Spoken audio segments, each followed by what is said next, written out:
Hi, everybody. Thank you for joining. Hey, we already got some comments. I'm really happy you guys are here. I'm about 1 minute late. Had some technical issues before starting, before letting the presentation roll. But let's just give it a few minutes. Well, not a few. Let's give it a couple minutes so more people join in. People start to settle. Really happy that you guys are here. You're going to join me. We're going to learn a lot. We're going to go over my system, the system that I use, the keys for, that I've used to double my income. So I'm really happy to share that with you guys. There's going to be a Q&A session at the end. I'll be answering your questions live. So hold off until the end, until the Q&A session to ask your questions. In the meantime, settle in. We'll start shortly. By the way, if am I coming through all right? Can you guys hear me?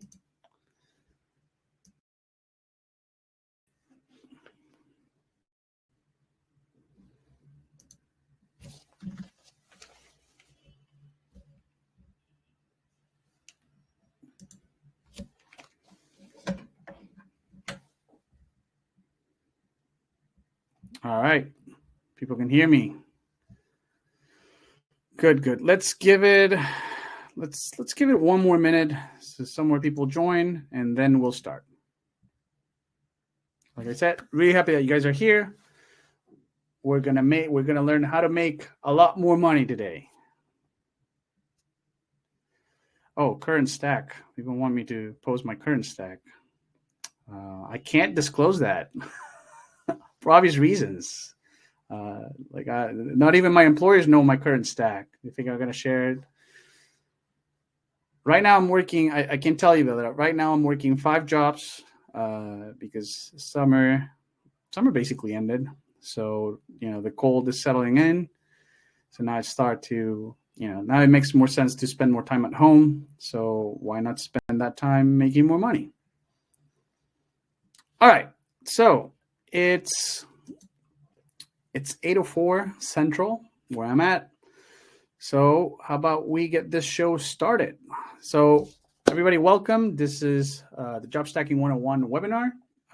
And I'm going to show you, like the title says, the keys to doubling your income by working multiple jobs without getting caught. This is important, or burning out. How can we work multiple jobs without doing those two things, right? Job stacking is the framework to allow to achieve this. All right, so what you'll get from this webinar, it's a simple question, right? Like if you went from whatever your income is right now, I'm assuming you're an employee, right? Like you're not a super billionaire business owner. You're a regular employee. If your income went from whatever it is right now to 2 times that, 3 times that, would that be interesting to you? You're here, so I'm assuming the question is, I'm assuming the answer is yes, right? So, welcome introduction to this this webinar. Just a few words before we get started. Subject matter proper. Just wanted to go over that. If you failed at job stacking in the past, if we're not at job stacking, if you failed at trying to have multiple jobs in the past, it's not necessarily your fault. If you've been concerned that you can't succeed with job stacking, you wonder maybe it's not for me. I don't know how I could make it work. I want you to put, those fears to rest. And also, the entire employment system wants you to think that you can't reliably make more money. And what's interesting is that I've started to subcontract some of my jobs. So I'm working 5 jobs, but I'm actually only working 2 of them myself. I subcontracted 3.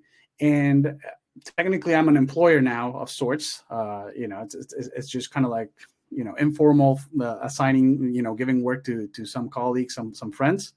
And what's interesting is that, I can see why the pressure is to, hey, I don't want my employees, I don't want the people working for me to make too much money, to get too comfortable, to have options. I want them to stay put, right? Like, I'm not saying I'm doing that to the people I'm subcontracting, but I can see the logic, right? Like now that I'm actually providing some money for people to perform a job for me, I can see that I can see the pressure. And so I can see now firsthand experience from the other side, from both sides, that the entire employment system does want you to think that you can't reliably make more money, that you have to depend on them. And so, it's not true. And, same goes for micromanaging bosses, low trust employers, Equifax. We all know, we're all aware of the danger that companies like Equifax present. And so we're just here to put those fears to rest, to show you that it can be done and show you how you can leverage your existing skills to double your income, triple your income. And again, reiterating, the goal for this webinar is, I want you to understand that I do believe, I stand by everything that is in here that says, the only way for you to reliably make more money as an employee is through job stacking. I'm convinced of that. And as an employee, right? Like, you can start a business, you can do something else to make more money, that kind of stuff. But as an employee, the only way to make more money is through job stacking. And the best way to do job stacking is basically learn from me, learn from the best, from the guy that wrote the book and developed the course and is adept at everything that is required, every skill that is required to pull this off.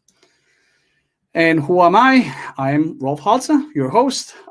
Technically, my career is software engineering. I've been, I haven't been doing software engineering. It's, like a software development job for around 5 years now. I switched to QA.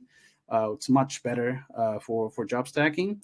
I first tried job stacking. I first tried having multiple jobs back in 2018, and I actually did it as a hybrid capacity. In a hybrid capacity, I only had a couple of days of work from home at my employer, and then I decided to, hey, I can probably squeeze in another job. So I tried it back in the day, back in 2018, but before the pandemic. Wrote the book on the subject, job stacking, as you probably know, and developed the course and the webinar. My story, for those of you that don't know it, I was, like I said, I was a software engineer, and even then, allegedly software engineers have a great life. They make a lot of money. Everybody wants to hire them, but I still felt like I wasn't achieving basic life goals, or that I needed to bend over backwards to achieve them. Like, get a loan, get a mortgage. I wasn't a homeowner. I was concerned. Another thing that I don't mention too much is that I was concerned about the quality of the education for my son. Like, public education sucks, right? And so, if you want to go private, you need to make a lot more money. If you want to do homeschooling, it's not as expensive, but you're investing a lot of time. So I was concerned about that as well. My career, my alleged great career as a software engineer, was not providing answers, was not providing options. It was just, some kind of above average paycheck, and that's it. No other great benefits. So I was in a position, of vulnerability. It's software engineer, great job, whatever, but you're still dependent on one income. Your one income is still not enough to give you options, right? To let the wife stay home and still have a comfortable cushion, savings cushion. I'm sorry. You can't pay private school for your kid. Like, you're kind of like just another wagey in a sense, right? So that was my position. And then 2018 came. I had this idea. I started tinkering with how to make it possible to make two incomes, right? Because I thought, well, how can I make more money, right? Like, I'm a software engineer. What do software engineers do all the time? They create an app. They do, they come up with some startup idea, and they think they're going to be billionaires. And the truth is that most startups fail. Most startups don't even get traction, don't even get funding. So I tried 2 startup ideas. They both failed. Tried investing, didn't. It's like sometimes I made money, sometimes I didn't, and it was too much of a time sink. So I decided, like, hey, in my software engineering job, I get paid every month reliably. Like, there's no question that the check is going to be there. What if I just got 2 of those checks, or 3? And that's exactly what I tried in 2018. Kind of didn't work out. A lot of things failed. Like, I run a lot of experiments. I'm going to talk about it in the section of like what it took me to develop all of this. But the germ of the idea was or the seed of the idea was planted in my head. And then when the pandemic hit, immediately I was like, this is the chance to do this again, but like full throttle. And since then, I've been able to, my initial goal was very defensive, was just I want to buy a home with cash. I don't want to go through a bank. And since then, I've made a lot more money, but I still haven't bought the house, because when you start getting money, like real money, like not $100, not $1,000, when you're saving like $8K a month, right? Like just like straight up savings, when you're saving $10,000 a month, all of a sudden investment opportunities, real investment opportunities, not grifts, not online scams or whatever, like real businesses, you are able to invest in them. Like they value, like they actually let you in. When you have chips to play, they let you play. And so that's what started to happen. I started to invest in some real economy businesses. Right now I'm back on track to save for a home in cash. Only this time, like the ambition is bigger, and now I could have bought the home that I wanted originally back in 2018 already, but it's like now I want bigger. Now I want a bigger house. So I might be sinning of greed there, but I mean it's just more space, more comfortable for the family. Anyway, I don't want to bore you with all the details of my story, but basically the point I'm trying to make is that how does my story apply to you, right? Like, because this is not about me, how great I am or whatever. This is about you. How does what I teach apply to you? What can you learn? What can you take advantage of? So the thing is that you're probably in a similar situation that I was. So you can do the same thing that I did and that I still do. So that's another thing that I want to point out. I still do job stacking. I mentioned it. I'm working 5 jobs. Of course, I'm like, I'm not starting at it. I'm already subcontracting some of my jobs. I have a more advanced operation going, but my main income source is still job stacking. So I don't live from selling courses or selling books or whatever. Like my livelihood comes from what I actually teach. Okay. So I just want to underline that. And some, testimonials, some results or proof that I've gotten from different people that have either, left reviews of the book or have worked with me. I always say that I love Neil's feedback. He says, I've run 6 jobs at once in 2021 for a total of 8 months. Currently running 3. This is sound advice for all people, but foremost to the noobs. Stack jobs, save your ass, right? So what we'll cover today, now starting, getting into subject matter, we're going to cover 3 secrets. Secret number 1 is why you won't burn out working multiple jobs. So basically the key to not burn out working multiple jobs.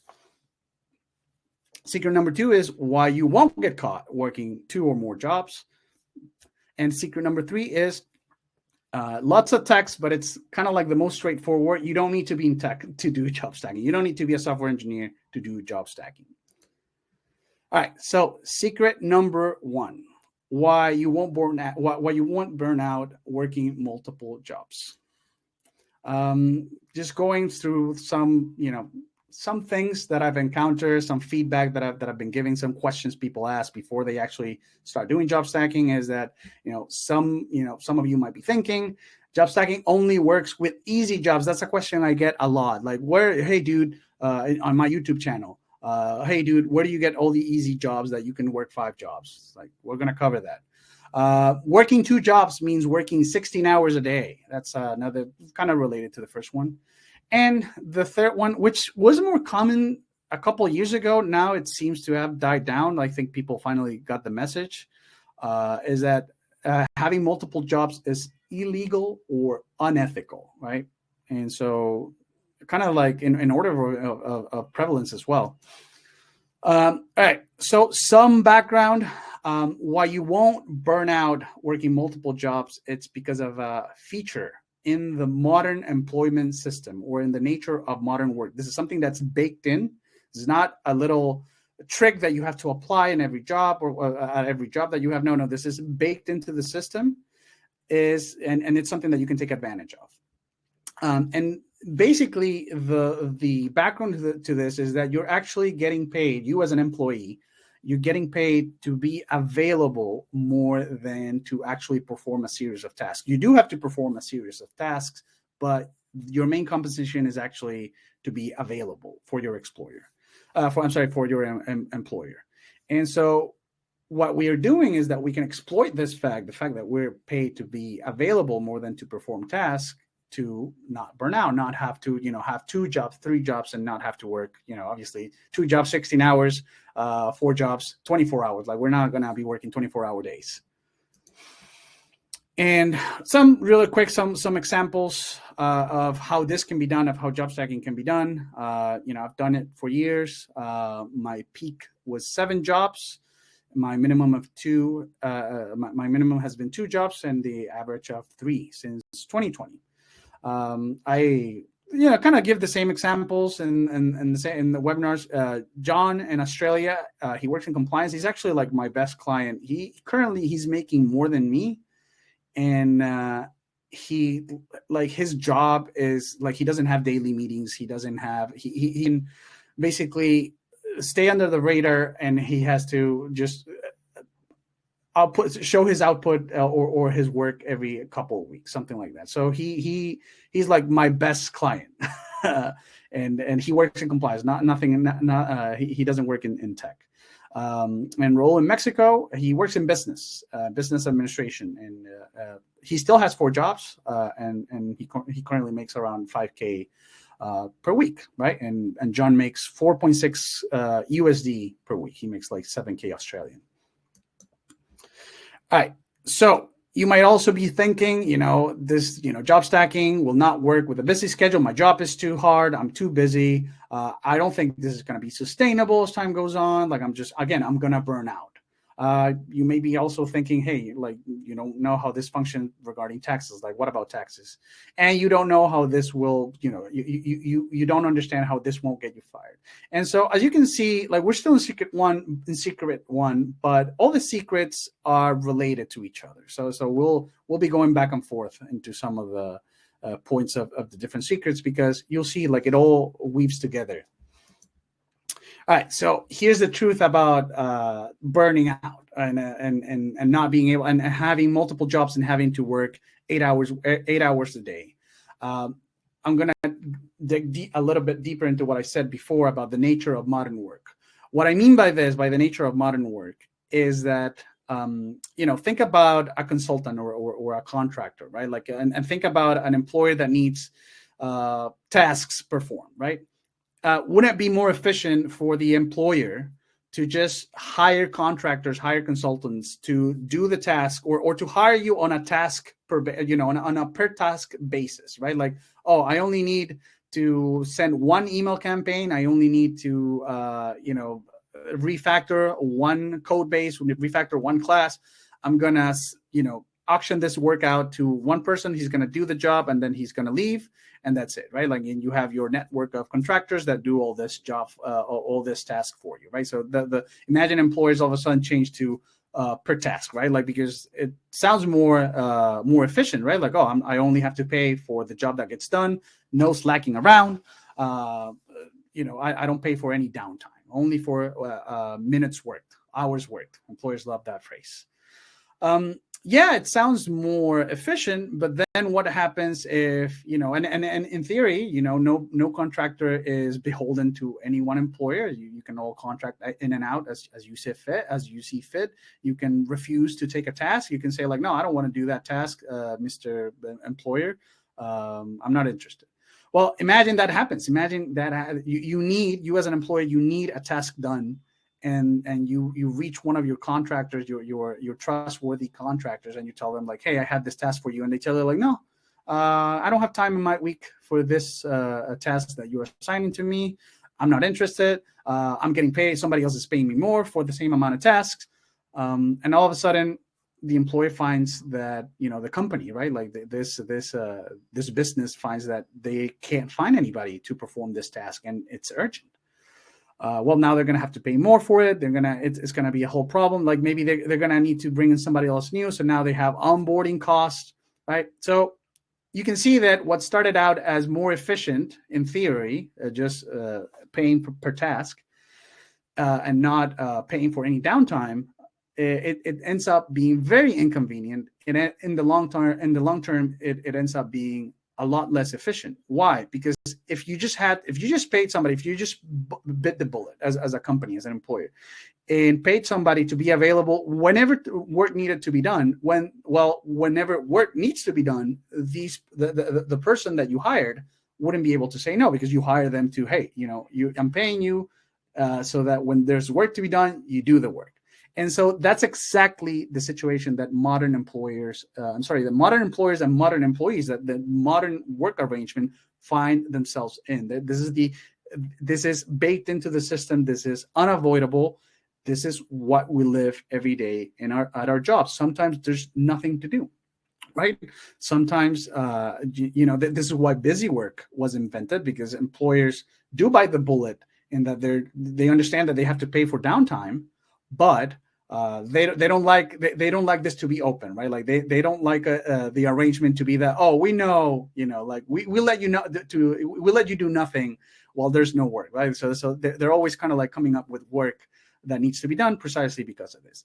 But the point is that this is the system, right? And because we're actually paid to be available, we're paid primarily to be available, not just to perform tasks. This is where job stacking come in. This is why we don't need to work 16-hour days. This is why we won't burn out, because what we do is we take advantage of the idle times between jobs. We take advantage of the fact that employers don't have an optimized pipeline to deliver exactly 8 hours of work to everybody each day, each day, every day. There's lots of idle time. There's lots of downtime. So you're not actually working 8 hours. And as a matter of fact, surveys, I'm going to get to this a little bit later, surveys and polls, even before remote work, show that people were only productive around 3 hours. And the rest was, spent reading newspaper, reading Facebook, watching YouTube videos. So job stacking is about stop wasting your time doing that. And you can just like get another job on top of it, on top of the one you already have.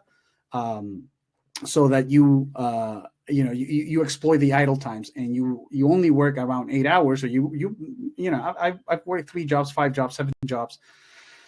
You still work around 8 hours, even with all those jobs, or even less than 8 hours. And so you what you're doing is you're multiplying your compensation while keeping your hours work the same. You can get this is another truth about that. You can get fired. I'm going to get fired because I have multiple jobs. Well, if your employer finds out, yeah, but you can get fired by your employer for any reason, especially in the United States that has at-will employment. Maybe in Europe is a little bit different. The employees have a little bit more of a fight and can put up more of a fight there. But in the United States, it's at will. You can get fired for any reason whatsoever at any point. Profits are down, you're gone. Your boss doesn't like you, you're gone. Restructuring, you're gone. Some other company acquire yours, the one you work for, you're gone. Any reason whatsoever, you can get fired. And so there's no point in worrying about like, oh, the job stacking is the thing that's going to get me fired. Well, for job stacking to get you fired, you need to be caught, or you need to drop your performance so low that basically you're getting caught because you're not working your other job. And the point is, and the good thing about job stacking is that you don't need to worry about getting fired from one job because you already have another, or you have multiple, right? Like if you have 3 jobs, you get fired from one job because let's say they found you, your performance was so bad that they had to get rid of you. Well, you have 2 other jobs, right? So job stacking is actually more necessary. It's actually a defensive strategy against the whims of employers that can fire you for whatever reason at any point.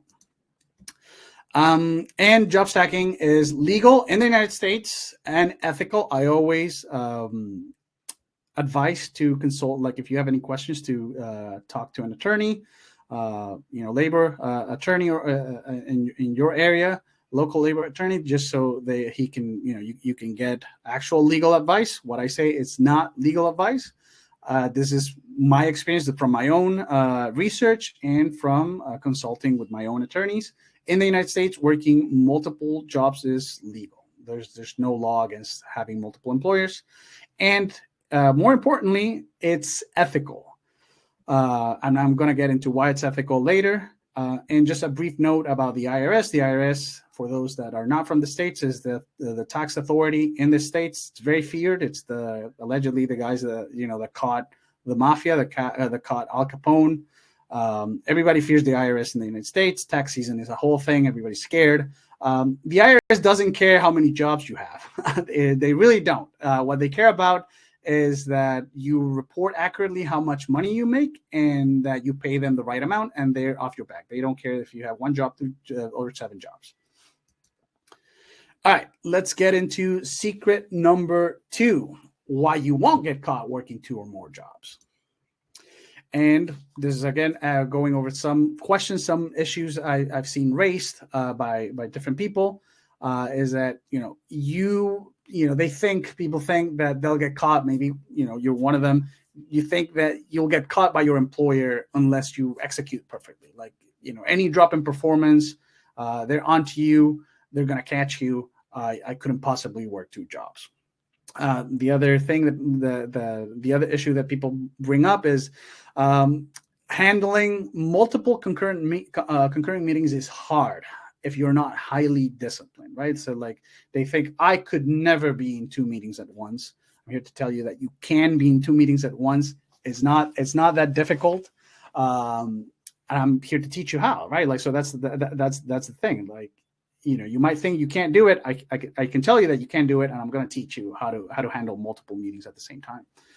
Actually, just a funny note, I'm not going to do that today. It's 8:30 p.m. But the last webinar, I purposely scheduled it in like the middle of the day, knowing that I was going to have a work call during the webinar.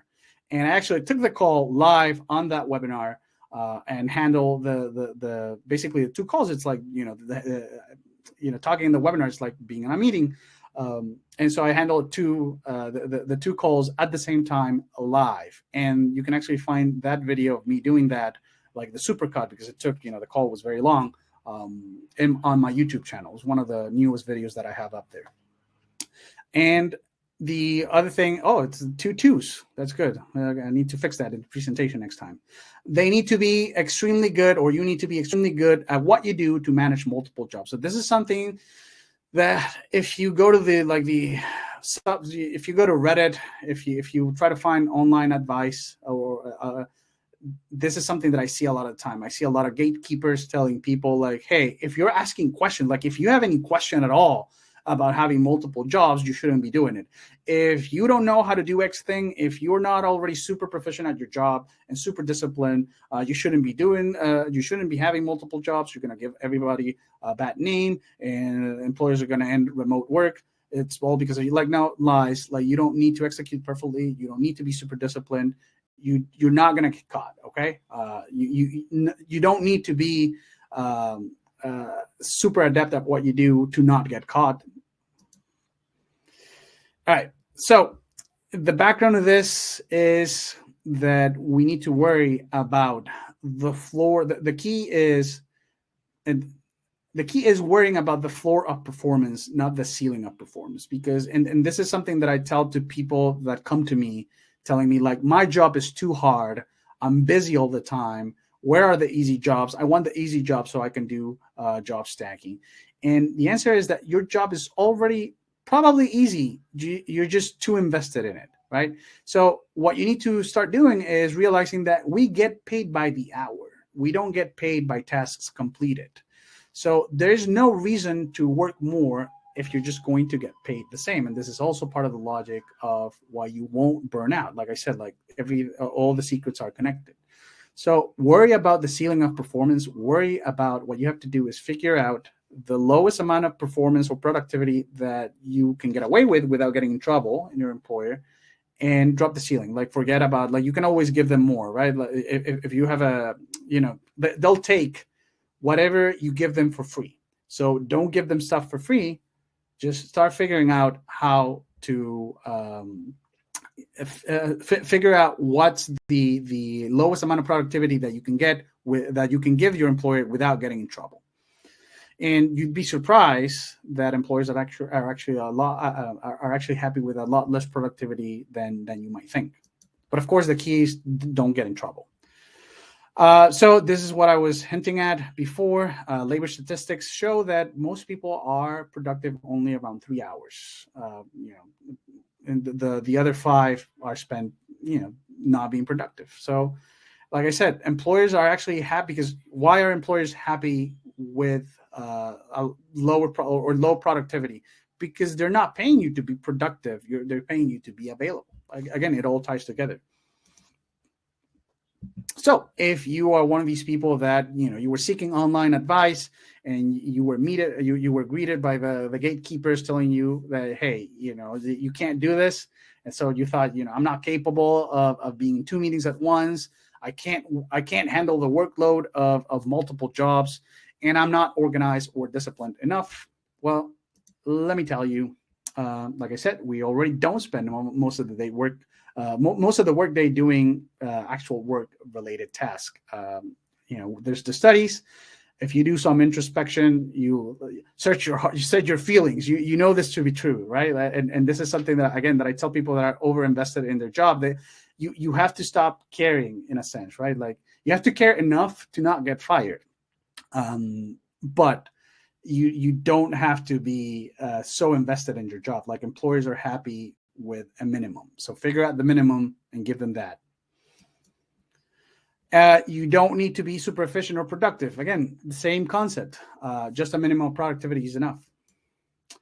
And so this is the one that's a little bit different. That is that conflicting or overlapping meetings are a problem, right? So number one is that the truth is that surprise overlapping meetings are not that common. If you have 2 jobs in the same time zone, those meetings that are scheduled, like the daily scrum, there, the probability might be higher here because usually business, will do that meeting at like the same times 9. But I've seen, it's not a law, right? Like they don't have to have the daily scrum at 9 or at 10, right? So there's a lot of variability, but random like conflicting meetings, the probability of that is actually 0.4%.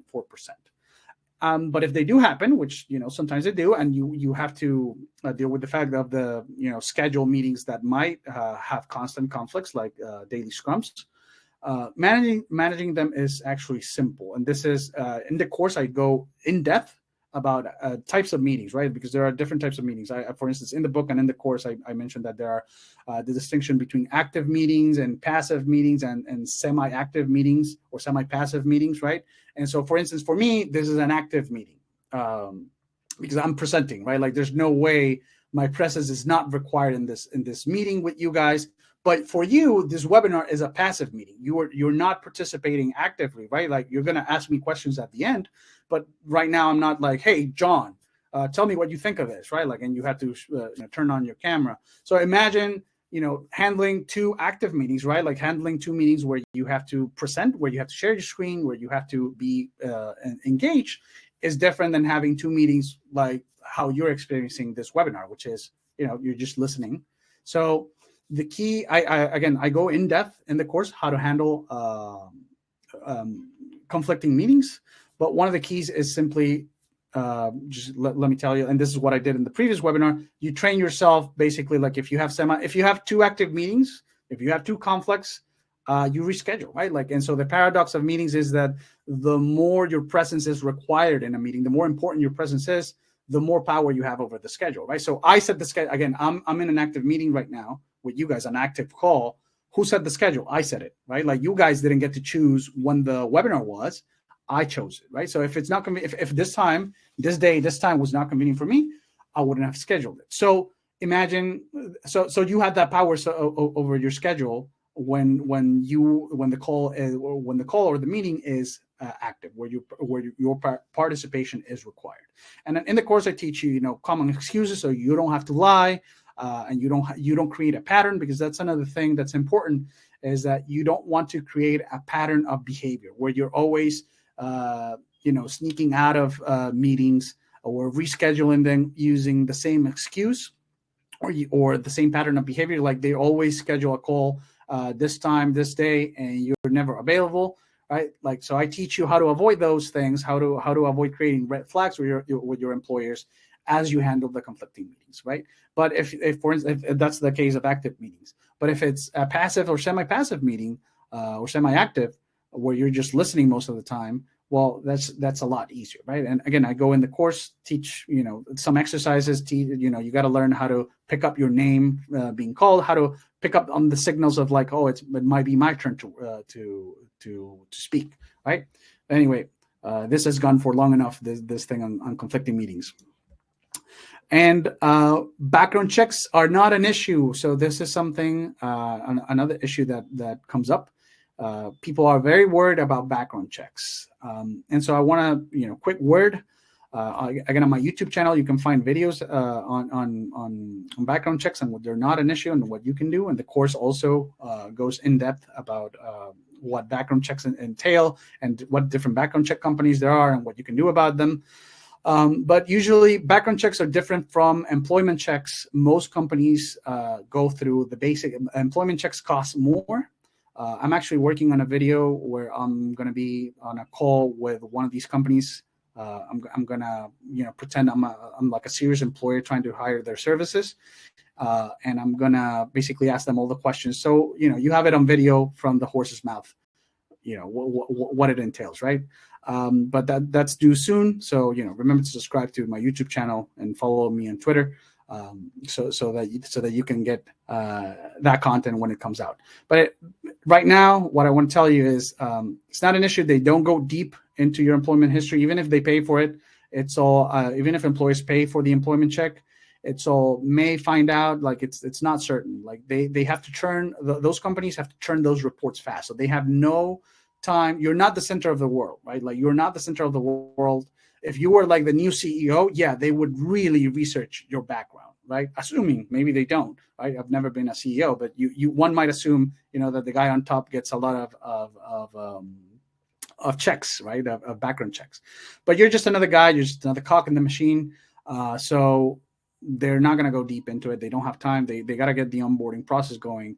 And the other thing is, more importantly, if you're a newbie to job stacking, if you're a newbie to working multiple jobs, when you're going from one job to two, background checks, employment checks don't matter, not even a little bit. Why? Because for the system, it all looks the same as if you were just changing jobs, right? Like if you have one job, you're applying to a second job, you get an offer, everything in that process looks as if you were just getting another job. Like you were just like, oh, I'm going to quit J1. I'm going to quit my first job and I'm going to go work for this other company.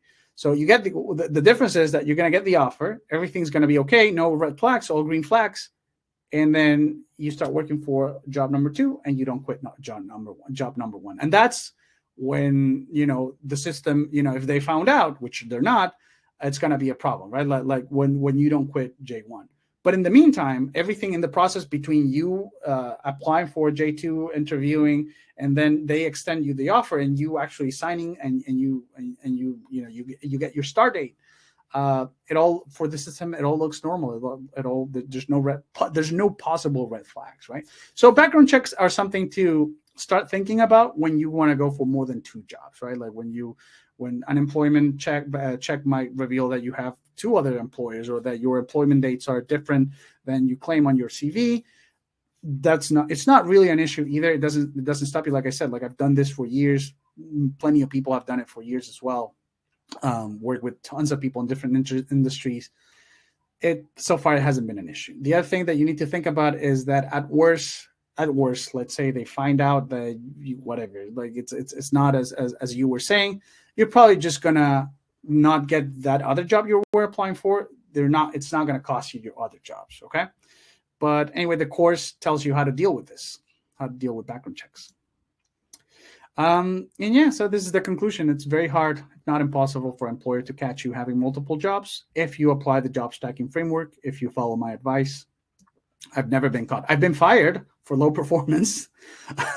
I've been fired running experiments, doing cheeky things, trying to cheese employers and that kind of stuff. But nobody has ever caught me working multiple jobs in years. And like I tell you, like I'm working 5 right now. I've worked 7. My peak was 7. Most of the time, I've been working 3. All right, so we're down to secret number 3, that you don't need to be in tech to do job stacking. So this is quite straightforward.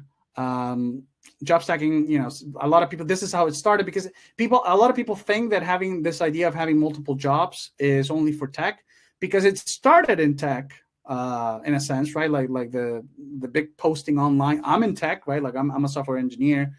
Like the idea started in tech. So that is correct. But there's nothing inherent in programming in the tech sector that makes it the only possible alternative for job stacking.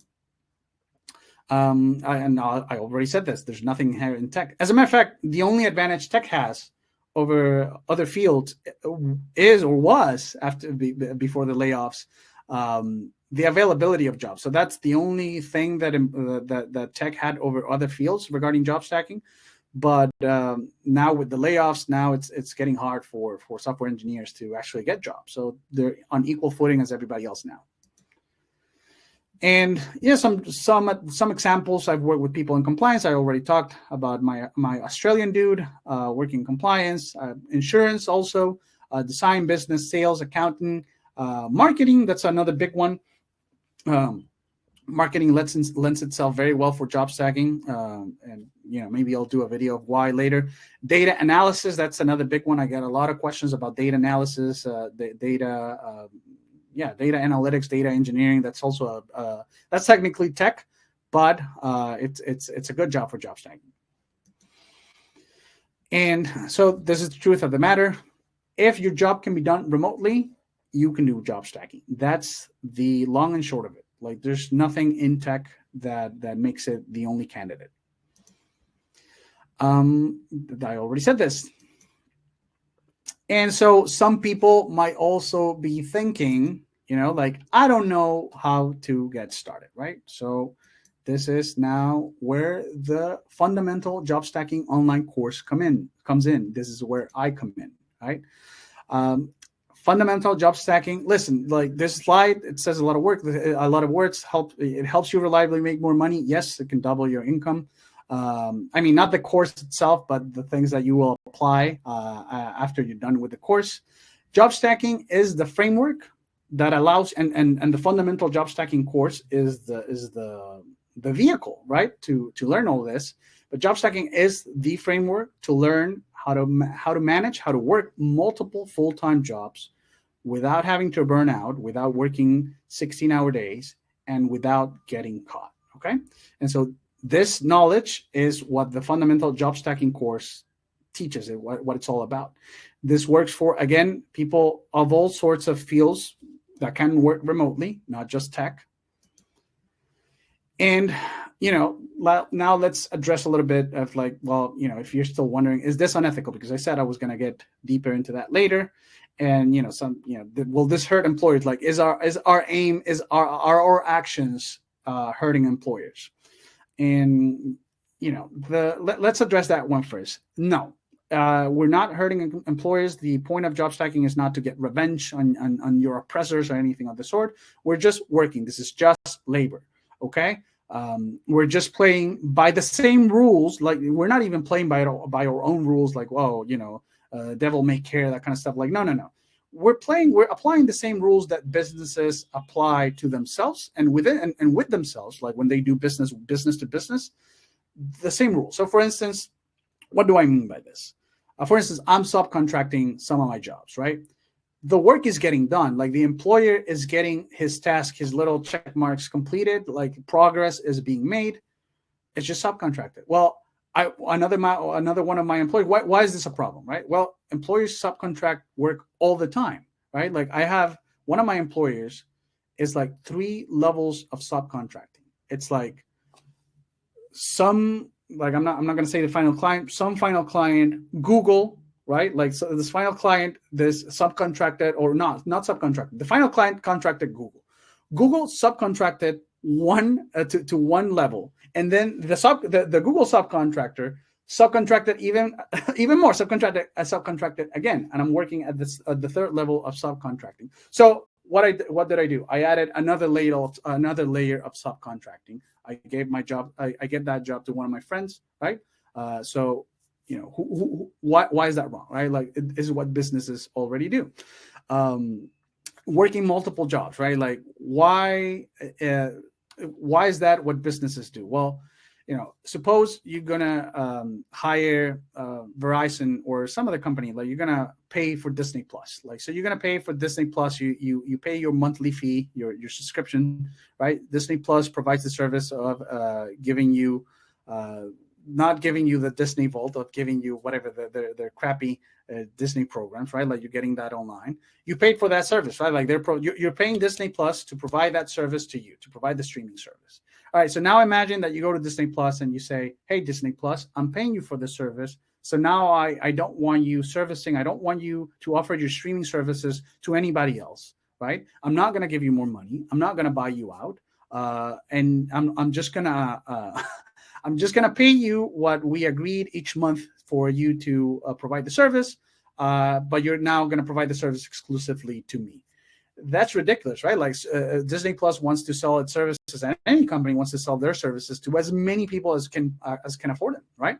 So job stacking is the same. It's like employers treat employees with this other completely different set of rules of like, no, you can only provide your services exclusively to one employer, right? And the employer does not buy you out. They don't pay for your exclusivity, right? They just pay you. And you can see this in the employment contracts. They just pay you to render your services, right? And then they add all this other clauses about like, oh no, like this actually means like this is again like, oh, I'm paying Disney Plus. This actually means they can't service anybody else. Oh, I'm paying you a monthly wage. This means you can't work for anybody else. That's ridiculous. That is completely absurd. And employers used to get away with getting employee exclusivity for free before remote work, right? And so now we don't have to. And so it's completely ethical. We're not hurting employers. We're just basically playing by the same rules that businesses already play. So that's the truth. I already said it. It's perfectly ethical. They don't pay us for our exclusivity. That's the biggest argument. And again, reiterating, so we can skip this slide.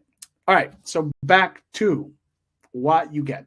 All right, so the course, the job stacking course, fundamental job stacking course, what you get is complete lifetime access to the program. You get downloadable audio files for each lesson, and you get lifetime access to the digital. There's digital downloads, worksheets, and exercises. Okay, so you get all this, and I'm going to show you a little bit what the program looks like. It's 4 modules. Module 1 is basically the most theoretical. Well, Module 1 and Module 2 are very theoretical. They explain more in depth everything that I've just talked about basically the nature of modern employment, how job stacking is possible, what job stacking is and what it isn't, and the ethical, legal and ethical implications of it. The full ethical argument breakdown I give in this module. And this you'll fully understand the theoretical framework for job stacking. Because again, job stacking is not just getting a bunch of jobs at the same time, right? Just getting 5 jobs and just that's it. Like, no, job stacking is a framework that allows you to understand the employment model, to understand the nature of modern employment, how employers think, what they're expecting, what's tolerable for them, what it's not, and how you can weave your way through them. Module 2. This is actually my favorite module. This module is the module that will mentally prepare you for the job stacking lifestyle. So again, this is not just about little tricks or whatever. This is a whole mentality shift, because you do need to shift your mentality when you're job stacking. It's not the same. You don't do job stacking. You don't approach job stacking the same way you approach just regular employment, which is why I said that job stacking is not just, oh, I'm just gonna get a bunch of jobs. You can do that. You can just start applying, get 3 jobs, and figure it out on your own. We'll talk about that later. But here it's like you're gonna ready your mental framework for job stacking. Okay. So again, so that you don't burn out working multiple jobs and you don't get caught. And module 3, this is the more empirical of the modules. This is the one that gets into the logistics of job stacking. This is the one that goes into excuses, like how to manage excuses, avoiding creating patterns, how to handle multiple concurring meetings. This is that module. We get down and dirty.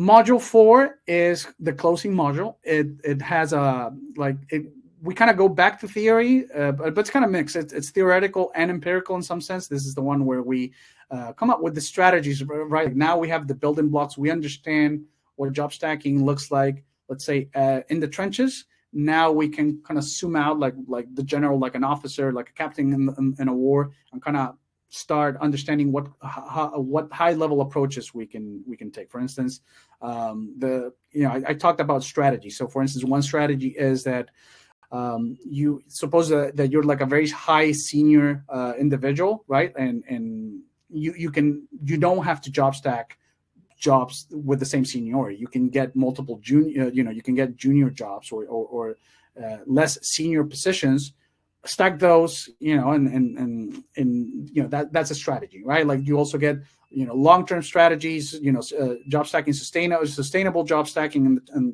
if you're interested in doing this for a very long time, how to sustainably do that. But there's also the strategy, I explained, churn and burn, right? Like you get a bunch of jobs, you get 100, you get 11 jobs, you collect 11 paychecks for 1 month and leave it at that, right? Like that's a strategy, right? Like, and again, a lot of gatekeepers online, you'll see like they want to tell you that the only way to do this is to be the super productive employee. So you can do this for years and years. No. You can do job stacking in many different ways. You can have multiple jobs in many different ways. You can churn and burn. You can do it sustainably. You can churn and burn a group of employers and then protect another group of employers that you want to keep for the long term, right? There's many things that you can do. And so this is the module where we go into the different strategies and the power of job stacking. All right. So I already said this, gain insight into different strategies and patterns that can be implemented. This is a testimonial of somebody that took the course. And, I post this here so you can, before we saw testimonials of people having done job stacking in general, right? Like how job stacking worked for them. These are testimonials of people that took the course itself, right? And, Phil Johnson, he's a data analytics manager. So again, kind of tech related, but he's not a software engineer. He really liked, especially like modules 1 and 2, which I really like this quote. He says that, which help deprogram some of the magical thinking people engage in when they sort of dismiss the idea. So that's kind of why I like module 2 the best, because that's where I really dig into presuppositions and the magical thinking, this idea that we're a family. Like if I do a good job, I won't get fired. Like if I put in late nights, I won't get fired. Like, no, sir, like you still will get fired. And this is another testimonial by a tech support engineer. Again, tech kind of like the adjacent, but it's not software engineering, right? So this is Daniel Wade. And he says that I give an honest, the course gives an honest and actionable playbook for achieving a better life with job stacking, right? I got more testimonials on the website, so you can go to jobstacking.com if you're interested in reading them. There's a really long one, which I stopped using in the webinars because it's really just like a wall of text, but it's in the website still. All right, so this is the part where I was mentioning, like, yeah, you can just go and get a bunch of jobs, right? Like, there's nothing stopping you from doing that, but I already did that, right? So what's the difference, right? Like, well, you're learning from me, right? I had to go through a lot of pain and mistakes and waste a lot of time and frustration and deal with different employers. Like I said before, like I got fired several times running experiments. I'm going to run the coming few months. I'm going to run more experiments. I'm going to get a hybrid job so I can do the course already covers hybrid work. There's a lesson on hybrid work, but this will be like a new, like more content specifically designed for people that have hybrid jobs. So I'm going to be running experiments again. I'm going to be suffering again. I'm probably going to get fired. Who knows, because I really take it to the limit, right? To see the limits, right? Like if you never push the envelope, you don't know how far it goes, right? So I already did that for you. I already suffered. I already wasted my own time. I already got fired. Very sour experiences. You don't have to do what I did. You can just learn from me. You can get my wisdom and become a job stacking expert, veteran, as soon as what it takes to go through the program and get your second job. All right. So the fundamental job stacking course is usually $100, the regular price. But, and I'm going to activate it right now. All right. I just activated the special offer for this webinar, right? And just a quick question, right? Like, would $100 be worth it if it could teach you how to double your income right now? If you were to able to reliably, if you were able to reliably make more money, you know, wouldn't if you could put in $100 and reliably make more money, double your income, wouldn't you say the $100 is worth it? Obviously, I think it would. So if we put things in perspective, it's like if you're 29 now, like even 6 to 12 months, you don't have to do job stacking for 10 years. Even 6 to 12 months of 2 to 3 jobs can change your life. You can pay your debt. You can get the down payment on a house. You can get a car without debt. There's a bunch of stuff that you could do. So it's a tiny investment, I think, and especially when you consider what you could do by doubling your income, right? And what I've been able to do.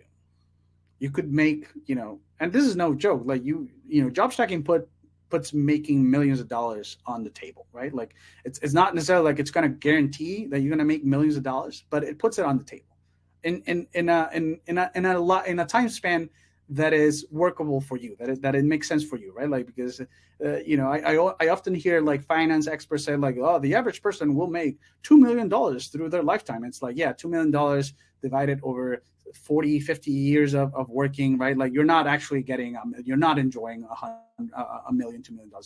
Job stacking puts retirement, puts the boomer life, let's put it like that, on the table, at least, all right? Like you kind of have to take it, but it's on the table. So to make it even more brainless, right? Or make it even more of a no-brainer. Like, and for you guys that have joined me here, I appreciate you taking the time to be here with me. Just for you guys, for the next hour, the fundamental job stacking course is going to be only $50. Okay, you get lifetime access just for $50, and that's pretty much it. That is my thank you. Again, it's going to be up for the next hour. Then it's gonna the offer is gonna end. This is just for you guys. This is exclusive for you that you have joined me on my webinar. So $50, you get lifetime access to the course, and nothing. That is my thank you for you guys for joining me. And now let's move into the Q&A session. Thank you again. I want to thank you for joining, and I'm here to answer any of your questions. So feel free to start posting them in the chat. There's a Q&A chat only. I'd appreciate if you put it there, but I'm going to read both chats anyway.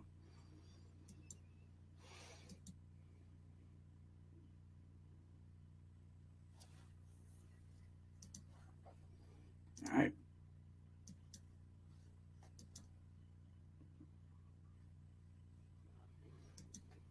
All right. So we got the first question. I read that you need multiple devices. You need multiple devices to do job stacking. Is this true? Yeah. So I often talk about multiple devices. Yeah, it is true in a sense. Like you could, in theory, do job stacking. You could have multiple jobs with only one computer. But I do recommend people have multiple computers, have multiple devices. Because that way everything is separated. You avoid conflicts. The key to handling conflicts, in a sense, is avoiding the conflict. So if you have multiple devices, there's no way the wrong message pops up. You send the wrong email to the wrong person. So yeah, I do recommend one device per job. We got another question. I'd like to know your strategy on resumes. I can't seem to get mine right, and I often get passed over after initial interview. Yeah, so that's a good question. So my resume, I actually was lucky enough to have my resume reworked by one of the employers that I was working at. And I really like their format. I really like what because it was done by them. So it's like this is kind of like what the mind of an employer, right? Like how they like organizing stuff, what they like to see. But in my experience, so I was lucky in that regard. But in my experience, what I've noticed works best is to not pass yourself off as too senior. I've gotten emails or this same question by a lot of people that want me to look over their CV. I have a friend on Twitter, a follower that I know, he's a really good guy, finance world, economics. Ethan, he looks over people's resumes and he does a good job. I like the work that he does. In my personal experience, what I've noticed is that people are too rambly in their CVs and their resumes. They pass us as too senior, or they come off as like doing too many things. When if your resume is like you look like a jack of all trades, that's not good. Employers don't actually like jack of all trades, especially jack of all trades that appear super senior, right? That's a sign to me that you should break up your resume into multiple different resumes. And with the resume stuff, sometimes you just got to play the game and put whatever employers are looking for. Sometimes employers are a mess, like their processes. It's like the private sector is very inefficient. They don't have it all figured out. So a lot of the processes they have, the recruitment processes, their HR doesn't know what the team actually needs, and so they just post whatever boilerplate requirements. So send me anyway. I want to say send me your resume to Rolf Halsa, jobstacking.com, and I'll send it to Ethan so he can look it over and give you the feedback. Right. All right. Another question. What's a good savings number for retiring early, in your opinion? At least $1 million cash. You have cash flow, and you still have cash flow, right? Like you don't have to use the 1 million. That's my okay. So that's not the full picture. Paid for home, whatever home it is. If it's an apartment, if it's a house in the suburbs, whatever, paid for. Like you don't own any money to anybody. $1 million in the bank in cash. And then some sort of cash flow. It could be that you're, some sort of cash flow that you have, some sort of business dividend, some kind of stuff that gives you money each month, so that you're not dipping into the million. That's my take. I know, but I'm kind of like, I know it sounded greedy before, but I'm actually kind of like humble in that sense, or not humble, like simple. I don't need a lot to live. A lot of other people might tell you like you need 5 million, and I'm not saying they're wrong. Another question from Ted. All right, so why did you end up switching to QA? Was the workload significantly lower, or is there some other factor that made you pivot your career? Yeah, so the workload is definitely lower. The expectations, the pressure is a lot lower because being a QA is like being a critic, right? And being a critic. And we all know what they say about critics, right? Like, oh, you sit on your armchair and complain about the job that other people do. You don't put anything on the line. Like that's kind of like QA, right? It's like you can count on most developers to have tested, somewhat their work, because they have to develop the feature, right? Like they have to develop the thing, so they had to work on it. So that at least the critical path, the main thing that it's supposed to do, it's there, right? And the other thing is that so they kind of like, people already do your job for you, and so the other thing is that the expectations are just hilarious, because you're not expected to, as a QA, you're not expected to find every bug. That's ridiculous. Nobody thinks that. Nobody holds any QA accountable for that. Most companies don't have a good process to determine if you're a good QA or not. So it's just very fertile for not being pressured, not feeling pressured, just relaxing while you work. Well, not relaxing, well, being chill, being relaxed while with your work. Being a developer is a lot more stressful. Do you use different names or variations of your name? Don't recruiters recognize it? So what do you mean? You mean for having multiple jobs, or do they recognize Rolf Halsa as the job stacking guy? How do you handle giving references when the only relevant one is your manager from your current job? Yeah, so references are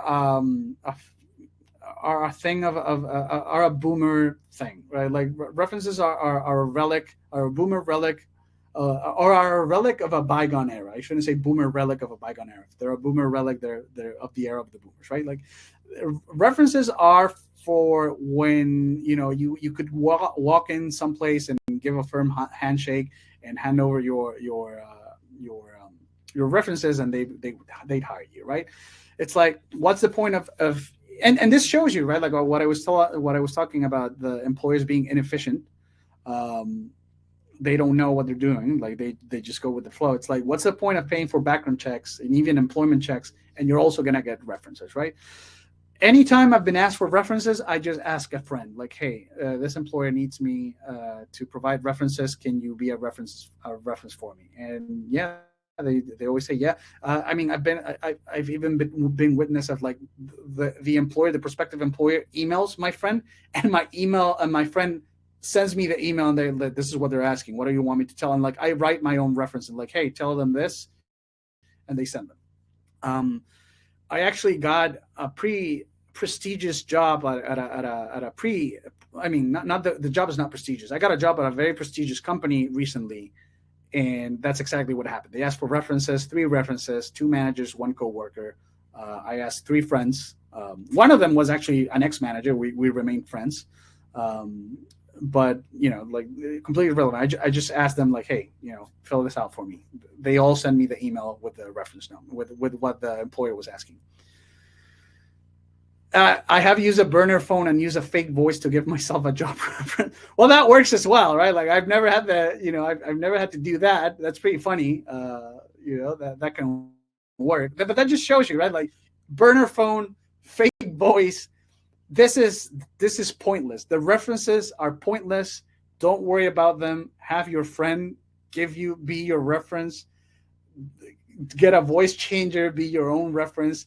Buy a domain and give a domain, job stacking, whatever, mydomain.com, mybusiness.com email, and be your own reference, right? It's like, it really, like, this thing is going to go away as soon as boomers, die. I don't hate boomers. I've mentioned them a lot, but it's really because we've inherited a lot of their system, a lot of their practices, right? But that thing is just gonna, like, what's the point? Again, what's the point of doing background checks and reference checks? I'm sorry, background checks and employment checks, and then you're also, and the references are provided by you. Like, it would make sense, right? Like, if they were like calling your employer themselves to get the did Rolf work here, right? Like who was his manager? Okay, I got like, if they got the references themselves, they don't, like, you provide them. Like, that's why I said, like, get your dad to be your reference, get your cousin, get your friends, get your girlfriend to be your reference. Like, it doesn't really matter. And I got another question here on the other chat. Thoughts on data analytics compared to other fields for workload, job stacking potential? So I haven't worked data analytics. The people I've worked with and the feedback that I've gotten is that it's a pretty laid back job, that, it's pretty much the same thing over and over again. There's not a lot of change. There's not a lot of pressure. And so everybody that I've spoken to that does it, it's, I get a lot of questions if it's good, and then I got a lot of feedback from people that do it, telling me that, yeah, it's good. So I can only tell you what they say, right? Like, I haven't worked the data analytics job. From where I'm sitting, it does look good. Doesn't the employer normally supply a laptop for remote workers? Not always, not all the time. And this is why I said you need multiple devices, right? Like, if your employer does provide a laptop, you can never be 100% sure they're not tracking something, right? Like, sometimes they'll tell you, sometimes they won't. So you don't really want to have things from other employers in a worker-specific laptop, right? And so that's why I say, like, just be disciplined in having multiple devices, so that way everything's separated. You don't have to be worrying about the separation every instant, right? That's the only discipline you need. There are people that insist they don't need multiple devices. They can close all their windows. They can shut down all messaging apps before that call or whatever. Fine if you can do that, but I don't trust myself in a moment of high stress. I don't trust, like, again, like, you don't want to rely on being super disciplined, right? Like, you just want to avoid any mistake possible. So here so precisely, like, above there's a comment, I'm a DA. So Jay says, I'm a DA and I do nothing, data analyst, and I do nothing all day and get paid. I sent one email today. Yeah. we're pretty much all getting paid, except we're pretty much all getting paid to send emails and be on meetings. Like I haven't coded in 6 months. I haven't done SQL in 2 years. So like you can imagine. So yeah, Nicholas, you got your own testimonial here live on the chat. Like somebody said that they're a DA and say that they do nothing all day. Another question: do you need to use different names on LinkedIn to avoid overlap? Oh, okay, so I get it. So this is a LinkedIn.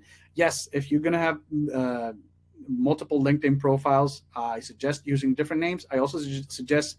I don't suggest you make up names. I suggest you use a variation of your own name, right? So if you have a first name, middle name, last name, and I'm sorry, let me rephrase. If you have a first name and a middle name, one profile could be first name plus last name, and then the second profile could be middle name plus last name. Those are two completely different individuals. One thing that you need to keep in mind, and I talk about this in the course, module 2, you're not the center of the world. Nobody's out there tracking your every step that, oh, this is the same guy from that other profile. No, like people operate on a very shallow basis, like on a very shallow level. If there are no red flags on that shallow level, there are no red flags, right?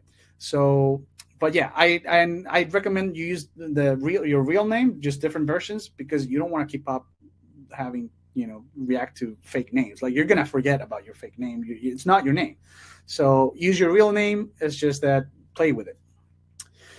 Another question: do you think it's reasonable to branch out on careers when stacking? For example, J1 software engineering, J2 data analyst, J3 QA. Yes, and I talked about this. I talk about this in module 4. This is part of the strategy. You don't need to stack the same type of jobs, right? Like if you are a software engineer, and this is actually how I started in QA. And this is a great question. Actually, this is a great segue into another benefit of job stacking that I don't usually talk about, but that's really good.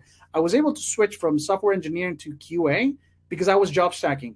So I could play. I could play with my resume. I could test out the jobs without making a commitment, right? So like if I didn't like QA, if I found out that it was actually worse than what I was already doing, I could just go back, right? Because there was no commitment. I'm not changing my life going from my J1 software engineering job to my J2 whatever job, right? So it's because job stacking is not non-committal, and it gives you options. You can actually try out different career paths. This is a great thing. This is a great benefit of job stacking. You can try out career path because you're not making commitments, right? And what's another problem of changing careers, right? Like you're starting at a lower level, compensation lower. But with job stacking, it doesn't matter if you're more junior QA than software engineer or more junior data analyst than software engineering, because it's all like you're not trading your income. You're not trading your software engineering income or your higher income for the lower income. You are actually just adding money. So you can experiment. You can do tons of experiments. You can try out different CVs, try different resumes, try out different career paths to see what you like. This is the power of job stacking. Have you found LinkedIn Pro worth getting? Yes, I paid for it for 3 months. No, for 1 month more. So I got like a 3-month free trial, and then I paid for like 2 more months because I forgot to use the free trial, of course. It's not good. Like it's not worth it. I might try it again now that I'm subcontracting some of my jobs. But it really didn't make a difference for me. Maybe it's different for you. I think the price is a little bit too high for what it offers. I think LinkedIn Pro makes no sense for employees and makes sense for employers, for recruiters, that kind of stuff. How low of an income would you accept compared to your J1? Example, J1 100K, J2 60K. Yeah, so I have a couple of videos of this coming up on my YouTube channel. I actually was coaching. I recorded one of my coaching sessions, and this was one of the questions that came up. I am an advocate of taking any job that you're offered, that you actually went through the process and got the offer letter. I'm a big advocate of just taking that job. Why? Because again, it's non-committal. Right? Like you're making J1 is 100K, J2 is a 60K. Well, now you're making 160K, right? Like with job stacking, you don't have to worry so much about individual compensation from individual jobs. What matters is total compensation. So you're never with job stacking, you're never trading income or trading income levels. You're always adding money. All jobs are just money. And the other thing, so I'm not saying that you should stick at the lower paying J2 forever if you don't like it, right? Like the point is that you can try it out. You can try the lower paying J2 out, and you might find. So I actually have an anecdote about this. I accepted an offer for a job that paid a lot lower than I could get in the market. I just did it, and they didn't have anything for me to do for months. So I ended up getting a lot of money for free, like I was doing nothing. And I wouldn't have gotten that free money if I had been worrying about individual compensation. So again, remember flexibility, non-committal, adding money, right? Get the job, you're adding money. If the job sucks, if they're exploitative and it's not worth the money, it's not worth the hassle, you can just quit because you still have your J1. You didn't commit to anything, right? So I'm a big advocate of not worrying about individual compensation. All monies are just all jobs are just cash, and you may you might be exposed to some pretty good surprises. Some employers that if you were offered a J2 60K, but you're making 100K in your J1, but this J2, you take J2, and it turns out again like what happened to me, you don't do anything. They have nothing for you to do. Well, that's 60K for free, right? Like, are you going to turn down? Like, if I came to you right now and told like I'm going to give you 60K a year for free.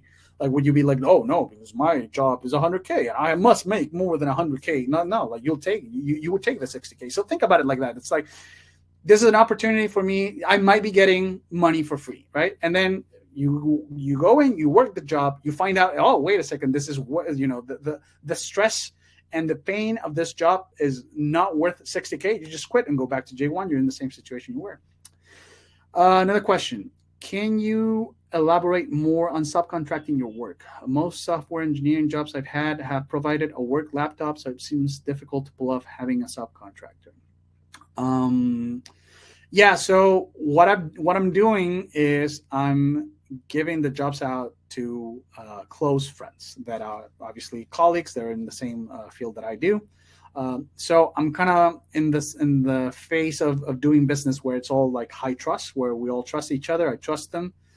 So I have no problem giving them, giving them my work laptop and having them do the job, giving them access to the VDI so that they can do the jobs for me.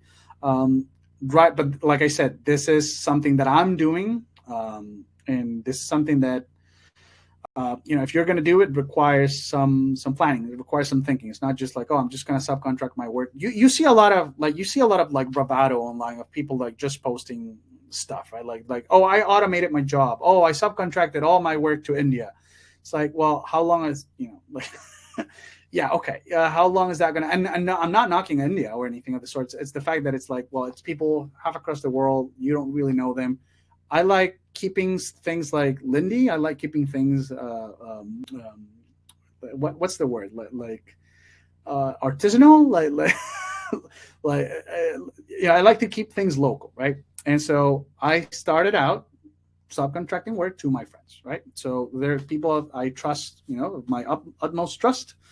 So I don't have that issue, right? But I see your point. Yeah. It's like, how are you going to do that? Like, well, unless you have a system, right? Like where you have these people vetted and they're going to be able to work with the laptop and they're not going to run off with it, right? It's kind of the dilemma that employers have, right? Like, do we trust our employees? Do we don't? Do we send them laptops? Do we not? Like at that point, you're thinking like an employer.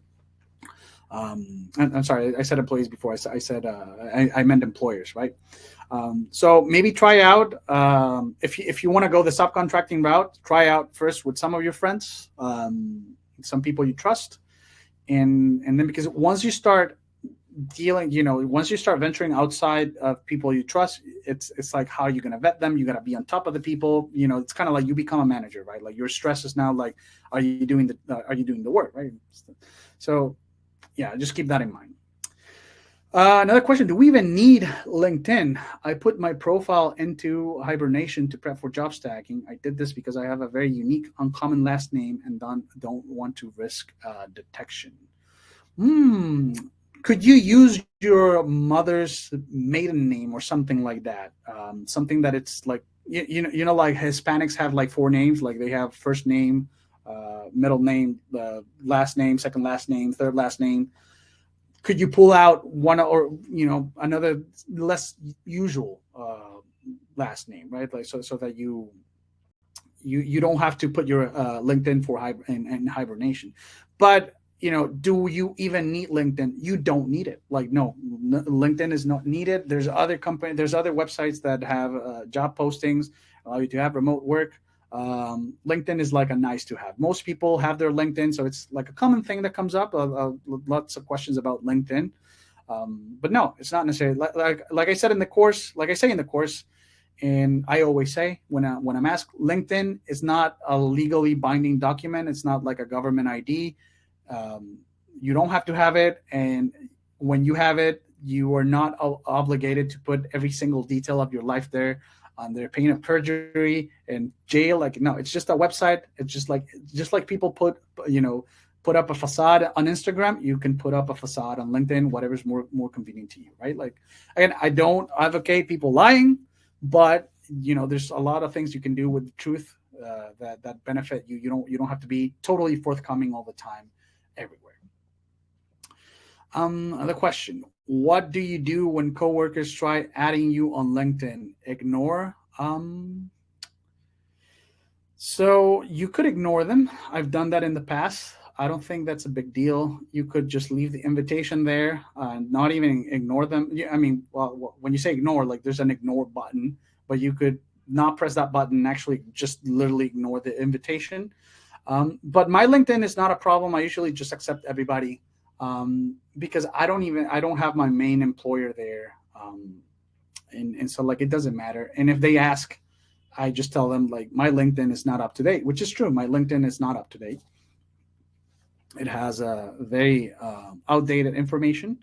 And this is good because then when anybody, whether a recruiter or a colleague adds me and asks me about my LinkedIn, I can just tell it's the truth. Hey, no, I don't, it's not updated. I don't really pay attention to LinkedIn.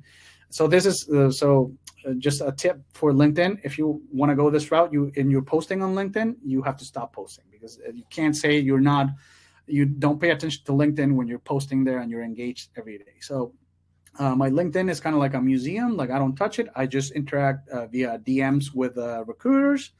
And sometimes I do ignore. Again, like you can ignore it, the friend request. It doesn't matter. Like most people don't even realize you didn't accept it's like an impulse. Like it's free. Like you just send most people just want to grow their network. I don't know. It looks good to them. And so they just send the invitation without thinking they're not. Again, you're not the center of the universe. They're not going to be checking back on you like, hey, did you accept my friends? Or like, oh, why didn't you ignore me? Like, no, it's just ignore them. And my suggestion to you that you're really worried about LinkedIn, have an outdated version of your LinkedIn so that there's no possible way anybody finds out. There's no conflicts that could arise. All right, we have another comment. All right, so not another question. All right, guys, lots of questions. I am happy to answer any questions you have, but we've been going at it for an hour and a half. All right, another question. Should I remove my current employer then on LinkedIn? Should you remove current employer in a resume too, or would you likely fail a background check? So if you're going, so let me ask you this. This is your only employer right now. You're planning on getting a second job, right? Let me wait for the answer. I shouldn't ask questions when there's a delay. Let me fill the void and the silence while he responds. Okay, only employer, yes. Okay, so you don't need to worry. Like I said, you're one employer, you're fine. Like there's nothing you have to do right now. All you have to do is get a second job and then accept the offer. And what you do is don't quit the first job. Everything, this is your only employer. Everything on the outside, for everybody else that's looking into your life, into your profile, it just looks as if you're changing jobs. So you don't need to worry about this right now. Once you get your second job, right? And you decide which one is your main employer, because it could be that you like your J2 better, like who knows? And you decide you decide your main employer. I talk about this in the course. I explain it. Like, once you decide your main employer, right, and you decide to go for a third job, that's when you have to start playing with your CV, with your resume. You have to start playing with your LinkedIn. In the meantime, if it's just like, oh, this is the first time I'm going to do job stacking, this is the first time I'm going to have multiple jobs, just act as normal. Act as if you're doing nothing wrong, or nothing weird. Job stacking is never wrong, but you're not doing anything weird. You're not doing anything taboo. Nobody's going to question it. The decisive moment will come when you're extended the second offer, and you take it, and you don't quit your first job. That's when you start job stacking, but that's a private moment. That's something that only you know. None of the other businesses are privy to it, right? So don't worry about it. Stop. You're getting too into the weeds of it. This worrying about resumes and stuff is for when you're going from more than one job. And for more than two jobs. And I would advise you again, like, get the course, get the. I have a lesson there on LinkedIn and how to handle your LinkedIn, what to do about your LinkedIn, and what to do about your resume. But for now, like I told, don't worry about it. All right. Is that the last question? Again, I'm happy to stay with you guys, but you got to ask your questions now. And reminder that's the special offer of 50% off. It's only 28 minutes left if you want to grab that deal.